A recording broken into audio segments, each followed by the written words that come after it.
સિયારામને good morning બધાને।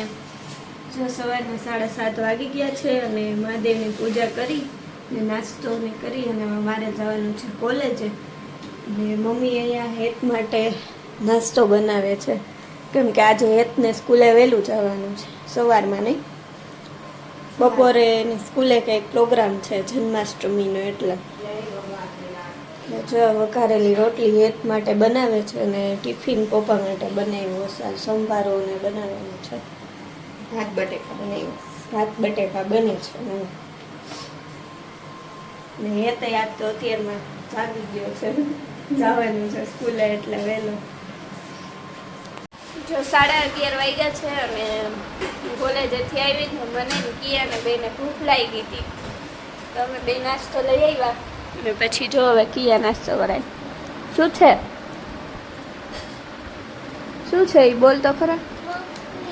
પોપરિંગ તો હમણાં કેમ આંગળીમાં રાખીને ખાતી હતી, ખાતો કરતો બધી આંગળીમાં રાખ્યા રાખતો ખરા।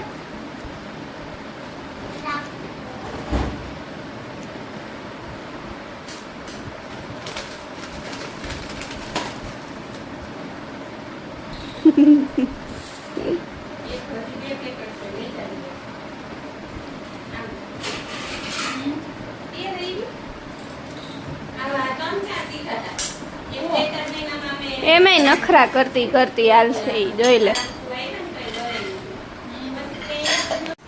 જો 1:30 વાગી ગયો છે અને બધા બેસી ગયા છે જમવા। આજ તો સોમવાર છે એટલે મહાદેવને થાળ ધરવાનો હોય, એટલે જો સેવાયું, શાક, પૂરી, ભૂંગળા, પછી મઠનું શાક છે, બધું બનાવ્યું છે। જરા કિયાબેનને કિયાને બહુ ભાવે નહીં સેવાયું, ભાવે ને?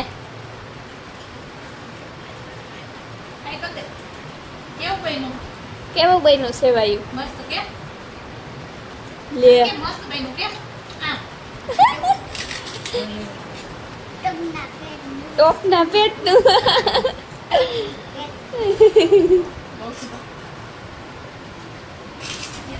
હાલો બધા જમવા।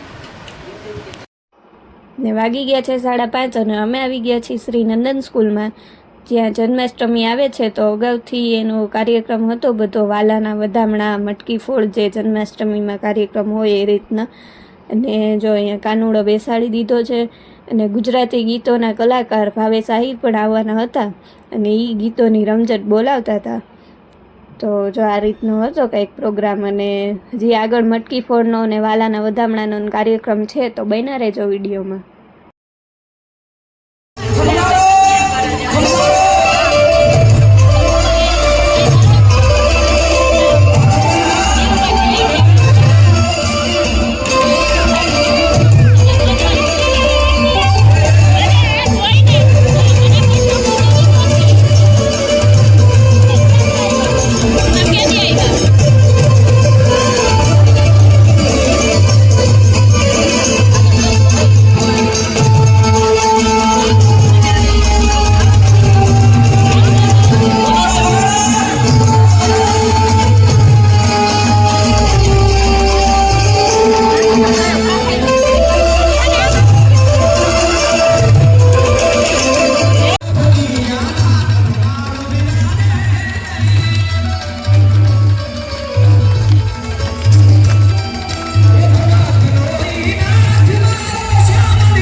અને હવે તૈયારી થવા માંડી છે, ધીમે ધીમે મટકી ફોડનો કાર્યક્રમ છે એની બધી, જો આ બધા ગોઠવાઈ ગયા છે અહીંયા બેસી અને આ મટકી પણ તૈયાર થઈ ગઈ છે, હમણાં કાનુડો આવીને ફોડવાનો છે આને।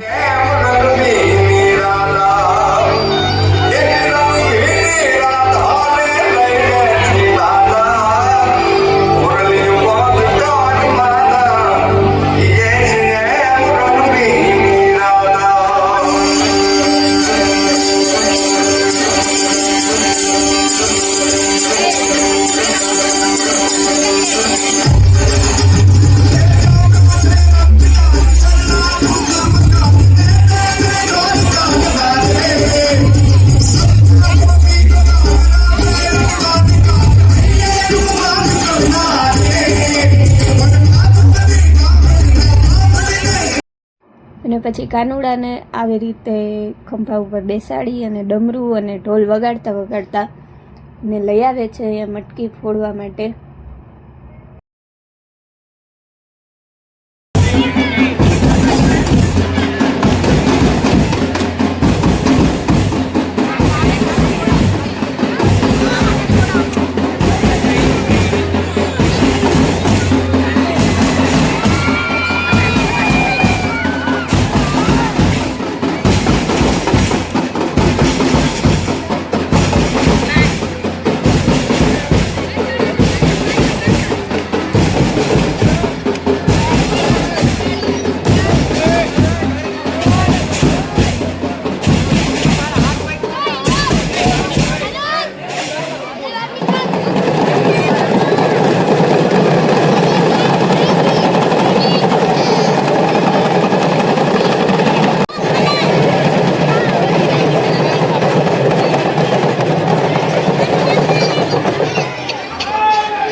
અને પછી અમે આવી ગયા હતા ઘરે, અને ઘરે આરતી ચાલુ થઈ ગઈ હતી. ને આજે હતો સોમવાર, તો સોમવારના દિવસે દીપમાળ કરવાનું હોય, એટલે જો દીપમાળ કરેલા છે અને બા આરતી કરે છે. તો કમેન્ટમાં લખતા જાજો બધા હર હર મહાદેવ. વાગી ગયા છે 7:30 અને અમે ગયા હતા મારી ને હેતની સ્કૂલે, શ્રી નંદન સ્કૂલમાં. ને ત્યાં આજે પ્રોગ્રામ હતો વાલાના વધામણાનો, એટલે કે જન્માષ્ટમી આવે છે હમણાં, તો એડવાન્સમાં જે પ્રોગ્રામ હોય વાલાના વધામણાનો હતો, પછી મટકી ફોડનો કાર્યક્રમ હતો, એ બધા કાર્યક્રમ હતા. અને ગુજરાતી ગીતોના કલાકાર ભાવેશ આહિર, તમે બધા ઓળખતા જ હશો, ઈ આવવાના હતા. ઈ આવ્યા હતા, એને ગીતોની રમઝટ બોલાવી અને બહુ મજા આવી ગઈ. ને જો હવે આવી ગયા છીએ. કાનુડો બહુ મસ્ત હતો, કાનુડાને તમે બધાએ જોયો જ હશે આગળ વિડીયોમાં. ને બસ જો એ કાર્યક્રમ પૂરો થયો ને પછી ઘરે આવી ગયા અમે. અને બસ થોડીક સ્કૂલના દિવસો યાદ આવી ગયા, કેમ કે અમે હતા ત્યારે સ્કૂલમાં, ત્યારે આ રીતના કાર્યક્રમ થતા ને બહુ મજા આવતી. બધા ફ્રેન્ડ્સને હારે હોય. અત્યારે તો ફ્રેન્ડ્સને બધા આમ અલગ અલગ થઈ ગયા, એટલે આમ થોડુંક થાય, પણ કોઈ નહીં, હવે બીજું શું થાય. અને જો ઘરે આવી ગયા, ને ઘરે આરતીનો ટાઈમ થઈ ગયો. તો આજે સોમવાર છે એટલે દીપમાળ કરવાના હતા, એ કર્યા છે. અને શું બનાવવાનું, પંજાબી શાક બનાવવાનું નક્કી કર્યું હતું. તો એ પંજાબી શાકની પપ્પા સામગ્રી બધી લઈ આવ્યા છે. તો હવે મમ્મી ને પીનલ ભાઈ ને બધા એ બનાવે છે. અને ધૂન ચાલુ થઈ ગઈ છે, તો હાલો હવે ધૂને સાંભળીએ કે શું બોલે છે ધૂનમાં બધા.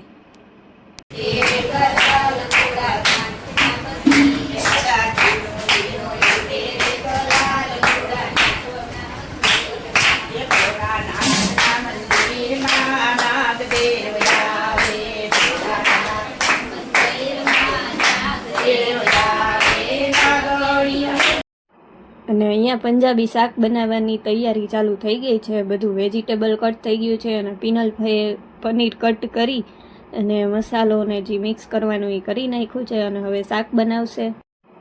અને પછી તેલ ગરમ કરવા માટે મૂકી દીધું હતું, અને બાકી બધું જે વસ્તુ લેવાની હતી એ બધું મસાલાને તૈયાર કરી લીધું પીનલભાઈએ. પછી જો વઘારવા માંડ્યા છે. મેં નાખ્યા છે લવિંગ ને એલચી ને બધું નાખવાનું હોય જે મસાલો એ નાખ્યો, ને જો વઘાર કરે છે. ને પછી એમાં ડુંગળી નાખવાની, જે કટકા કરેલા હતા એ.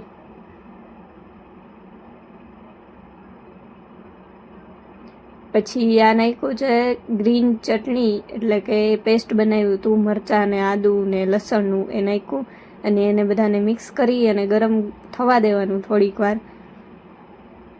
પછી એમાં ડુંગળીનું પેસ્ટ નાખવાનું હતું, જે બનાવ્યું હતું એ મિક્સરમાં મિક્સ કરી અને પેસ્ટ બનાવ્યું હતું એ નાખવાનું. પછી એને મિક્સ કરી દેવાનું સરખી રીતે, ને એને એ રીતે ઉકળવા દેવાનું, આમ બધું જેમ પાકી જાય એ રીતે. પછી હવે નાખશે આ ટમેટાનું પેસ્ટ બનાવ્યું હતું. બધા પેસ્ટ અલગ અલગ બનાવવાના હતા, એ બનાવી નહીં ખાતા. અને એ બધા પેસ્ટ જો આ રીતે નાખી અને મિક્સ કરવાના. અને પછી આ રીતે મિક્સ કરતું રહેવાનું, એટલે ઉકળતું જાય ને સરખી રીતે બની જાય, એમ મિક્સ થઈ જાય. પછી આ લસણવાળી ચટણી નાખી હતી જે બનાવેલી હતી. પછી આ જે પનીરનો શાકનો જે મસાલો આવે એ નાખ્યો. અને પછી બધું મિક્સ કરવાનું. અને હા સુગંધ આવતી હતી એક નંબર બાકી. અને પછી આ જે પનીર કટ કરી, એમાં પનીર કેપ્સિકમ એ બધાના કટકા કરી અને નાખ્યા હતા. પનીર કેપ્સિકમ દહીં એ બધું નાખ્યું હતું, અને મિક્સ કરી દીધું. અને જો પીનલભાઈ બનાવે છે પનીરનું શાક, એને મસ્ત આવડે એટલે. ને પછી આ નાખી છે કસૂરી મેથી, આ રીતે ભૂકો કરીને નાખવાની, મસ્ત ટેસ્ટ આવે એનો. ને પછી એ બધું પાછું મિક્સ કરે છે.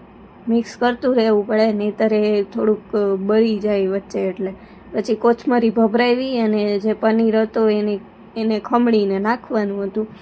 તો એ પનીર ખમણીને નાખે છે.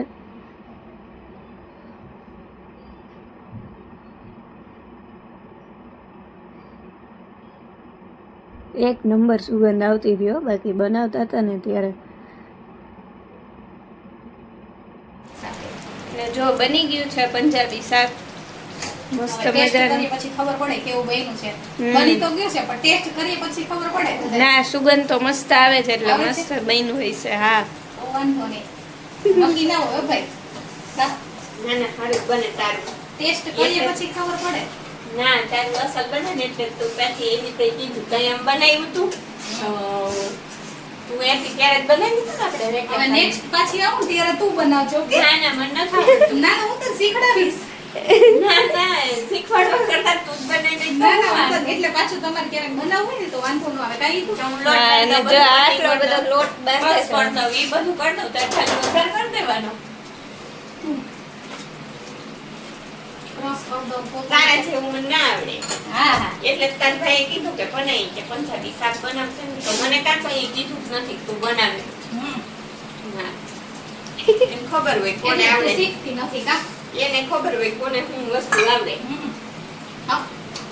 તો તારે શીખી જવાય ને 2 વાર તો બનાવ્યું તો તું અહીંયા જ હોય હાજર જ હોય તો શીખી મારે જવાય. માણસને શીખવું હોય ને તો YouTube માંથી જોઈને હા. શીખી જાય હો. બરાબર છે ને? એ તો મારે શીખવું હોય મારે નથી જો એમ શીખવું જ નથી. શીખવું જ નથી. એ તું ચાક તો ખરા મીઠું બીઠું ઓછું નથી. જો પિનલ થઈ કે હવે ટેસ્ટ તો કરી લઈ કે મીઠું કઈ ઓછું નથી ને મારી જમવા ટાઈમે બધાને ઉપરથી ભભરાવવું પડે એટલે કે જો હું ટેસ્ટ કરી લઉં તો હવે ટેસ્ટ કરી કેવું બન્યું છે. જોરદાર કઈ ના ઘટે. મીઠું બીઠું કઈ ઓછું નથી ને? રામરસ એકદમ રેડી. રામરસ ઓછો નથી ને? કઈ ઓછું નથી થઈ ગયું રેડી. જો લાલ ચટાકેદારો આવી જાવ બધા જમવા માટે. પંજાબી શાક અને પરોઠા તમારે ખાવાનું છે કે નહીં? કે આજે સોમવાર રહે છો? ના રે ના સોમવારે ભગવાન રહે હોય તો ભાંગી નાખ્યો કા? સોમવાર ભગવાન રે ભોળાનાથ આપણે ભોળાનાથ હારું હાલો તો આપણે તો ખાઈ પીને લઈ રહીએ. હાલો તો આપણે આપણા કામ ચાલુ કરી દઈ. પરોઠા વણવાનું ભણવા પડશે ને એમ હા. નોકરું શાક તો નહીં ખવાય. સારું ચાલો તો કન્ટિન્યુ બ્લોગમાં બન્યા રહેજો. તો વાગી ગયા છે 9:15 અને શાક બની ગયું હતું પંજાબી મસ્ત મજાનું. બધા બેસી ગયા છે જમવા ને મમ્મી ને પિનલ થઈ ગઈ પરોઠા બનાવે છે અમારે બધા માટે ગરમા ગરમ. કેવું બેન શાક? એ હેતને પૂછવાનું છે કેવું બન્યું. સ્પાઈસી કહેતો હતો ને હેત છે ને પિનલ ભાઈ શાક બનાવતા હતા ને ત્યારે આવીને કહે કે સ્પાઈસી બનાવજો. બન્યું કે નહીં સ્પાઈસી? હાલે એવું છે કે નહીં કઈ? હાલે એવું છે કે નહીં? ખાતા જેવું થયું? હા તો વાંધો જો કિયા મારાથી એને રીસાઈ ગઈ હતી નહીં હું ખીજાણી હતી ને એટલે નહીં પછી મનાવી પડી હું નાની ગઈ નહીં નાની ગઈ ને નથી માની તો તો તો ચોકલેટ લઈ આવ દઉં તો માની જઈશ કાલ લઈ આવીશ હો હે ને તો અત્યારે રાતે મારે ક્યાં ચોકલેટ લેવા જાવી હે અહીંયા તો ખરા હજી ઓલું બોલવાનું બાકી છે આપણે અહીંયા બોલી દે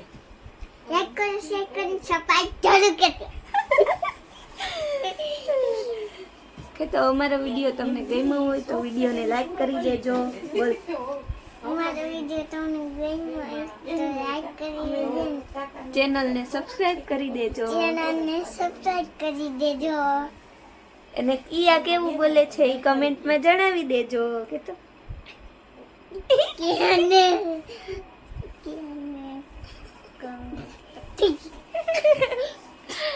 તો મળીએ નવા વ્લોગમાં એ તો ખરા મળીએ નવા બ્લોગમાં ત્યાં સુધી બધાને હર હર મહાદેવ અને ગુડ નાઇટ ત્યાં સુધી બધાને ગુડ નાઇટ